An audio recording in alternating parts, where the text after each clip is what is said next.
વર્ણિવેશ્ય રમણીય દર્શનમ મંદહાસ રુચિરાનનાંબુજમ પૂજિતમ સુરનરોત્તમરમુદા ધર્મનંદન મહું વિચિંતયે. સર્વાવતારી આપણા સૌ કોઈના આરાધ્યષ્ટદેવ પરમ ધ્યેય સ્વરૂપ ભગવાન સ્વામિનારાયણ ઠાકોરજી મહારાજ આપણી મુક્તાનંદીય પરંપરાના દિવ્ય સદગુરુઓ, સર્વે બ્રહ્મનિષ્ઠ સંતો અને સ્વામિનારાયણ ગુરુકુળ કંડારી પરિવારના તમામ વાલા ભક્તોને ખૂબ જ ભાવથી મારા જય સ્વામિનારાયણ. વાલા ભક્તો, આજે જેને કચ્છના કેસરી કહી શકાય, જેને કેવળ સત્સંગના નહીં પણ સમાજના પણ ભામાશા કહી શકાય, જેને આજના યુગના કર્ણ કહી શકાય,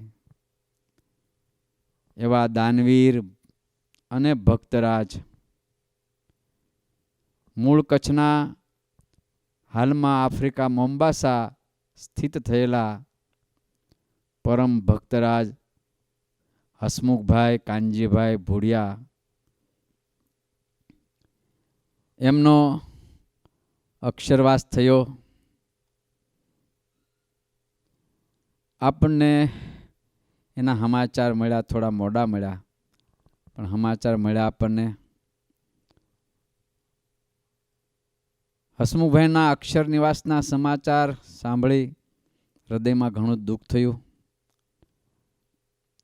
એક એવું કેવળ સત્સંગ નહીં પણ આખા સમાજનું અને ખાસ કરીને આફ્રિકાના ગરીબ લોકોનું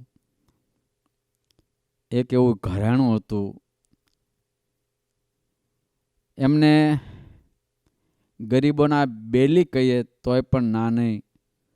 દરરોજ હજારો ગરીબો, 30,000, 40,000, હજારો ગરીબોને દરરોજ આખો દિવસ એ ભોજન કરાવતા. હજારો ગરીબોને એના બાળકોને રહેવાની, ભણવાની એમણે ફ્રી ઓફ ચાર્જમાં સુવિધા કરી છે. અનેક હોસ્પિટલો દેશમાં અને આફ્રિકામાં અનેક હોસ્પિટલો બાંધી છે, અનેક છાત્રાલયો બાંધ્યા છે, સ્કૂલો બાંધી છે. કરોડો રૂપિયાના કામ મને લાગે આજે સ્વામિનારાયણ સંપ્રદાયમાં શાયદ એટલું કોઈ બીજાએ કામ કર્યું હોય એટલું કામ પરોપકારને માટે, સત્સંગને માટે મંદિરો હોય, ગુરુકુળો હોય, હોસ્પિટલો હોય, છાત્રાલયો હોય, સદાવ્રતો હોય, ગરીબોને ભોજન હોય. આજે એમના જવાથી હજારોના દિલ ચોક્કસ રડી રહ્યા છે. એવું હસમુખભાઈનું વ્યક્તિત્વ હતું. એમના મોટા પપ્પા પરમ ભક્તરાજ કેશુભાઈ અને એમના પપ્પા કાનજીભાઈ, એમની સાથે આપણે ખૂબ નિકટનો નાતો હતો.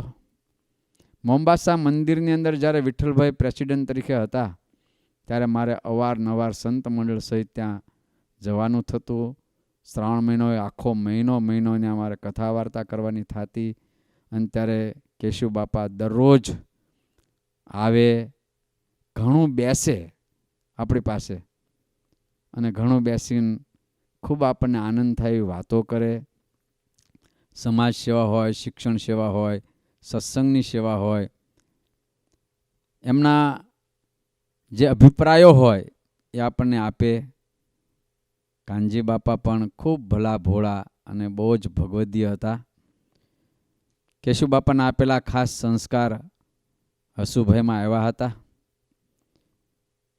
કેશુ બાપાને કંડારી ગુરુકુળના સંતો સાથે આપણી સાથે ખૂબ આત્મીયતા, અને તે વખતે જ્યારે ગુરુકુળની સ્થાપના થઈ હતી, જ્યારે ગુરુકુળ થઈ રહેતું હતું ત્યારે પણ એમનું ખૂબ મોટું યોગદાન આ સંસ્થામાં. આ બધું આજે યાદ આવે અને આપણને થાય ભગવાનને કંઈ કહેવાનું મન થાય, પણ ભગવાન તો જે કરે છે એ બરાબર જ કરતા હોય છે. કહેવાય છે જે અહીંયા જેની જરૂર છે એને ભગવાનની પણ જરૂર છે. એટલે એ નાતે આ પરિવારના હસમુખભાઈ હોય, કેશુ બાપા હોય, કાનજી બાપા હોય, અરવિંદભાઈ હોય, આ બધાએ મહારાજના ધામમાં, મહારાજના સામિપ્યમાં, મહારાજના સાનિધ્યમાં મહારાજે પોતાની સેવામાં લીધા છે.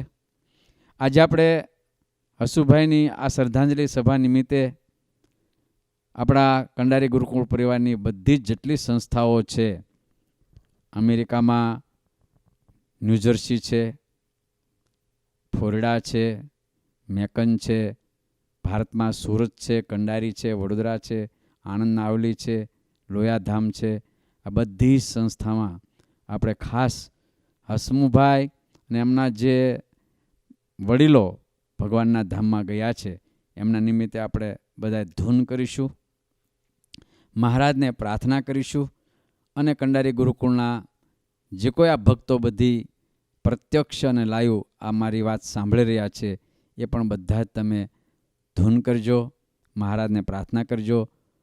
હસમુખભાઈને મહારાજ એમના સાનિધ્યમાં અખંડ રાખે. કેશુ બાપા, કાનજી બાપા, અરવિંદભાઈ આ બધાની સાથે મહારાજ એમને પોતાની સેવામાં રાખે.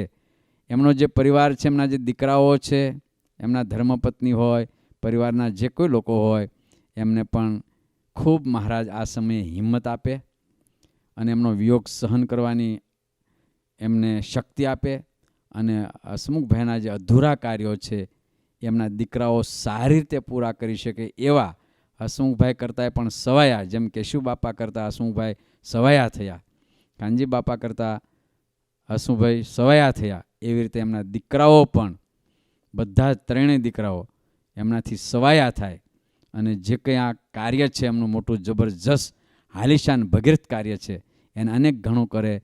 એમણે જે સેવા કરી એના કરતાં અનંત ઘણી સમાજની, શિક્ષણની અને સત્સંગની સેવા કરે એવું એમને બળ આપે એમના દીકરાઓને. એવી પણ આજે આપણે મહારાજને, આપણા સદગુરુને પ્રાર્થના કરીએ છીએ.